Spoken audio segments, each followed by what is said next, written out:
are important. We don't know all the answers. We really needed to up our game. Startups move really fast. They just closed a $3 million US. Welcome, everyone, to Season 3 of the Third Derivative Mission Log, where we're working to share lessons learned in real time as we rapidly build the greatest resourced climate tech accelerator in, as far as we know, the history of the universe. Seasons 1 and Seasons 2 were great. We were really pleased to share lessons learned in real time with all of you. Sometimes lessons that even counteracted lessons that we thought we had learned previously, or lessons that maybe we hadn't learned well enough. And as we're reaching kind of yet another inflection point, this season is going to have a lot of content, a lot of material. So stay with us here. And Danny, who's usually my in the co-pilot chair with me, isn't here with us today. But I'm really pleased to invite another colleague of mine, Ankit Kalanki, who actually runs our buildings focus for all kinds of buildings-related technologies, and has an illustrious history with the Global Cooling Prize, to join us today. Ankit, would you welcome, and would you mind sharing a few words about your background with the rest of our audience? Sure. Thank you, Bryan, for having me today.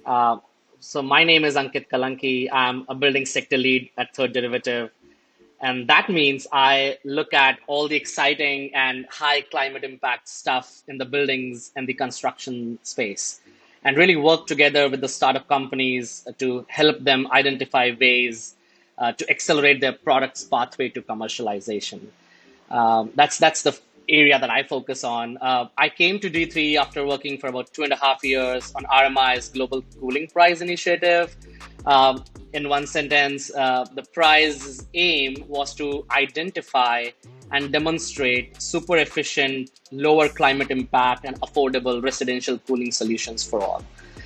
So that was what I kind of worked previously, and really excited to be here. And we're really excited for you to join us here, Ankit. And just for everyone else's benefit, Ankit is incredibly modest, but the Global Cooling Prize was a smashing success with multiple finalists that solved the challenge of providing scalable cooling solutions that were 80% more efficient than the status quo, especially deployable in parts of the world that are going to have massive increases in cooling needs. So it's going to be a credible, needle-moving intervention as we look to kind of curtail GHG emissions and kind of build a sustainable, prosperous, and equitable energy future. So we were really glad to be able to lure Ankit onto our team and bring that same zeitgeist, that same systems level thinking and ambition over to our team, not just for cooling, but for all aspects of buildings. So, we launched last year with an inaugural cohort of nearly 50 companies, something that we invited, reviewed, socialized through our ecosystem, and selected in a very kind of batch process. And then we committed after that to move to more continuous flow startup intake, startup application review. But we also we were devoting enough resources to helping the existing startups that we had already brought in be successful. And so, we kick off our week every week with an all hands meeting where we share out celebrations of successes from the past week, but also learnings from failures from the previous week. And Ankit shared a very pointed one that we're feeling right now as we're about to announce a new cohort of startups. So Ankit, I wonder if you might share that with all of our listeners today. Yeah, sure. And also would like to give some context as well there. But the learning I'm sharing here is from our past selection process that we undertook.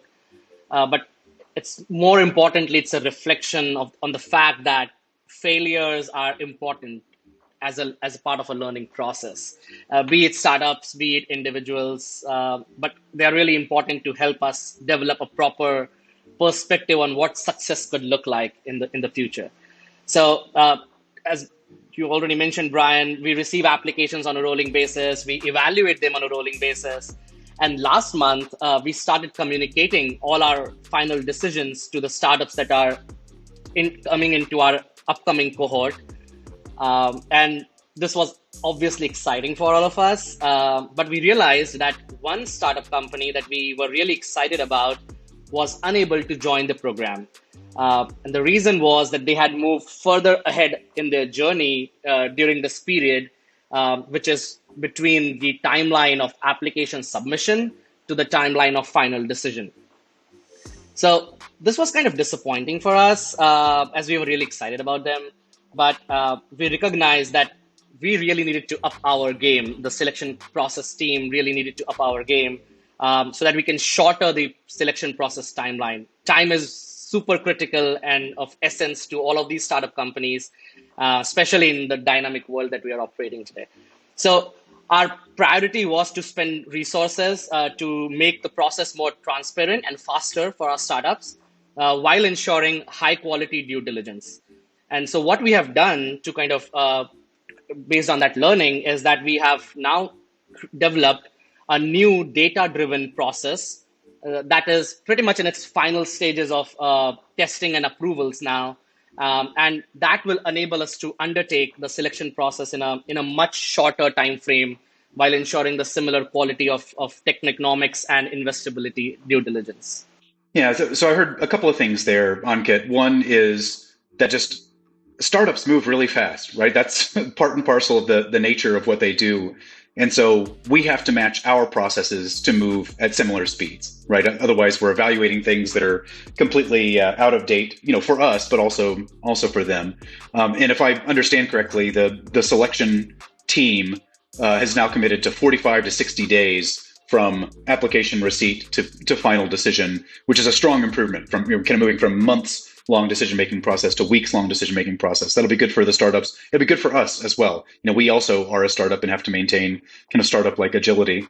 The other learning, which is related to the fact that we're a startup and necessarily a learning organization, is to be open to failures. They will happen, right? We don't know all the answers ex ante. If we did, there wouldn't really be a reason for us to exist. So we're paving new ground. It's one of the reasons the mission log exists, because we're trying to share those learnings in real time, but not to be afraid of the failures, to recognize them, to address them head on, to learn from them. And Ankit, in the case of you and your team, actually to put those learnings into action very quickly. So well done.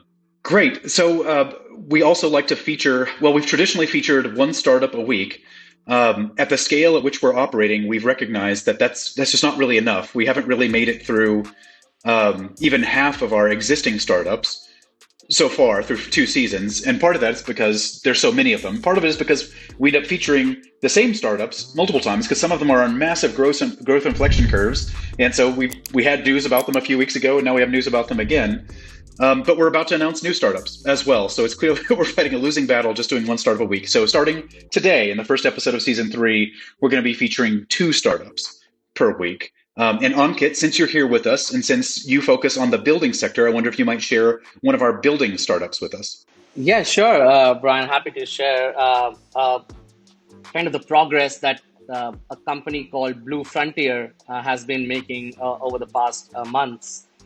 So Blue Frontier is a Florida-based startup company that is developing ultra-efficient cooling technology, which reduces electricity consumption by up to 80% compared to standard packaged rooftop air conditioners that you see on the roofs of small to medium office buildings. And the interesting thing about their technology is that they are not following the traditional vapor compression cycle that was invented 100 years ago by Willis Carrier, but they are doing it in a different way, which combines an independent temperature and humidity controlling aspects, which is really important from a thermal comfort perspective. And in the past few months, Blue Frontier has really kind of met some major milestones with regards to closing of their seed funding round, where 3 of our investor partners, D3's ecosystem partners, Volo Earth Ventures, Twinem, and CRCM Ventures, they all invested in Blue Frontier and really kind of helping them kind of overcome those valleys of debts as they are progressing in their journey. At this point, they have now developed their prototype, which is ready for third-party testing at the National Renewable Energy Laboratories NREL facility, which is going to be a major milestone for them as they prepare themselves for pilot demonstrations. They were recently selected in the Wells Fargo NREL IN2 program They also received a technology commercialization grant from the Department of Energy. And they are also recently selected as the one of the semifinalists in the Verge 2021 program. So overall, a lot of interesting and exciting progress that Blue Frontier is making, and G3 has been really been additive with regards to providing them the mentor support, the investor support, as well as overall kind of guidance and coaching on all of the other aspects. Blue Frontier is one of those startups that we have featured previously. We featured them when they had just closed their seed round. But Ankit, thanks for providing some additional color that actually there were multiple third derivative investors who were involved in their seed round, which is one of our aims, right? To bring this deeply integrative approach to shorten commercialization and funding cycles, but also just bring all the necessary parties together so that they can work together toward better and faster climate tech success outcomes.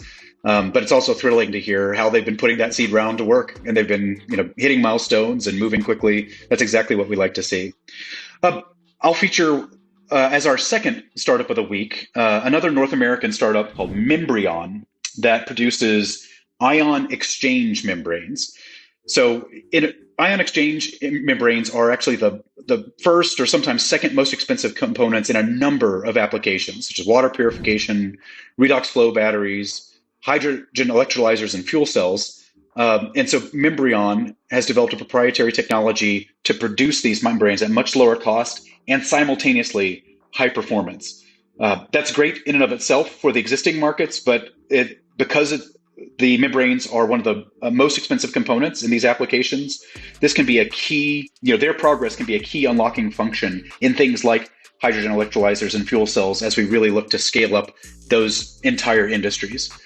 And so we're featuring them today, not just because we love them and think they're awesome, but because they just closed a $3 million US round of funding, which is going to allow them to double the scale of their production facilities. So, we often talk about putting extra charge in their batteries, and this is literally the case. They'll be able to double their facility size and rapidly increase their output, decrease their costs as they kind of move along the scale curve. So very excited about them too. Ankit, thank you for joining us. We're deeply indebted to you, not just for your time here today, but all of your participation on our team, where you're deeply additive and add so much to this venture, this quest that we're trying to build. And everyone out there who's listening or watching, hit that like, subscribe, throw comments in, tell us how you're thinking about things, and follow along, because we've got a very exciting season ahead of us. Thanks for joining us in this journey.